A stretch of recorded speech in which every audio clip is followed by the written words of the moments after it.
10 times patients on my 600-pound life tried to hurt themselves. Before we start, I would want you to hit that red subscribe button so that you never miss out on any of our videos. Hey guys, what's up? Welcome back to Film Truth. Feeding yourself with junk food is equivalent to hurting your body with a weapon. It is true that there are times people may not be able to control their vices, but limits must not be neglected. My 600-Pound Life is a reality TV show that features such people and follows them, with help from health professionals on their weight loss journey. Their cravings serve as poison to their bodies and they have no control over it. Here are a few times this happened. Nikki Webster. Weighing over 700 pounds make even the basic activities of life challenging to handle. For Nikki, her life was a series of such complexities. She came to Dr. Now seeking help and refuge from her obesity that would have been only possible if she had control over her nerves. She couldn't resist food and didn't realize how she was only polluting her body with toxic items. No one would want to hurt their body like that. Megan. The unluckiest any patient could ever be is when they are supported by evil and wicked attendants. For Megan, her dad's actions served as a death wish. She came to Dr. Now twice with new energy to start losing weight, but she couldn't control her appetite's cravings. She was able to lose a slight amount of weight at her first follow-up appointment, but it all went upwards in terms of weight after this. When Megan used to visit Dr. Now in Houston, she stayed with her dad and he made sure she was well taken care of, with junk food. Her dad served her all sorts of food that was actually the most destructive for her body and was no less than drugs. This was the third time Megan was failing Dr. Now. Alan and Vinay. Alan and Vinay's determination was evident when they moved to Houston to be closer to Dr. Now, first taking long journeys from their hometown. They were super committed to their plans and spent a good amount of time keeping up with exercise and diet plans. The duo was able to reduce a minute amount of weight, which suddenly demotivated them. Having followed the guide strictly, they expected more in return. As a response, they started feeding themselves snacks and drinks, and they didn't keep any check of the intake.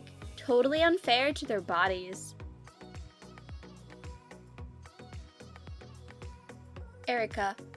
The determination and devotion she showed was unmatchable. For her bypass to take place, she had to reduce a specific amount of weight to not risk losing her life. Fortunately, she was able to do this and the 1200 strict calorie diet was set for Erica after her first gastric bypass. Everything seemed promising until Erica decided to cheat on her diet because she was unable to control her appetite for junk food. She was caught sneaking in fatty food by her nutritionist on a surprise visit. To top this off, her house was full of snacks she was precisely prescribed to not take. Snacks that only polluted her body. We wonder why someone would hurt their body like this. Seemed like her determination was to gain and not lose any weight. Sarah. It is widely known how people tend to go astray from their diet plans when they are traveling. Sarah has provided more evidence to support this statement. Like others, Sarah was on a strict diet plan with precise nutrients intakes by Dr. Now. She seemed to have forgotten how this applied even when she was on the road because her weight demanded it. She kept feeding herself junk and fast food while staying at hotels and wasn't remorseful for it at all. She doesn't realize how her meals were only poison for her.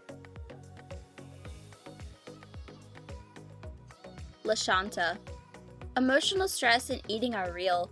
Well, too real for LaShanta. Her sentiments did not keep her away from cheating on her diet and exercise plan. She was super committed when she started, but she lost her path midway when she had a breakup with her boyfriend. We wish someone had told LaShanta how she had reason now to lose weight, instead she kept feeding her body trash. Lisa. Lisa's attraction to food was like metal to magnets. She came to Dr. Now to seek sanctuary from this problem, but she still couldn't resist her ice cream cravings, and treated herself multiple times despite knowing how harmful it was for her body. She had Dr. Now furious, wanting him to give up on her, but he continued to help. Her weight reached new heights as her body was constantly poisoned.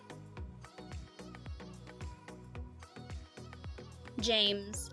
James's actions and decisions infuriated Dr. Now so much that he severely wanted to dismiss him as a patient. When he first came to Dr. Now, he weighed about 800 pounds. This meant he was to be given a meticulous diet plan, one that he couldn't afford to cheat on. Alas, he started exactly what Dr. Now feared.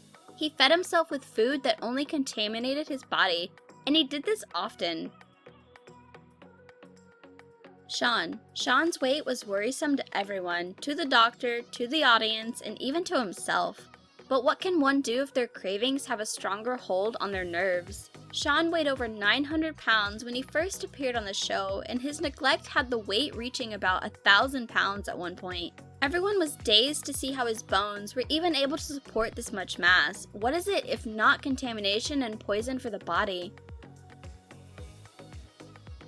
Dominic's cheat day excuses never failed to give the audience a good laugh. If they felt like they deserved a cheat day, it is the biggest misconception of their lives because their body weight doesn't even slightly allow this.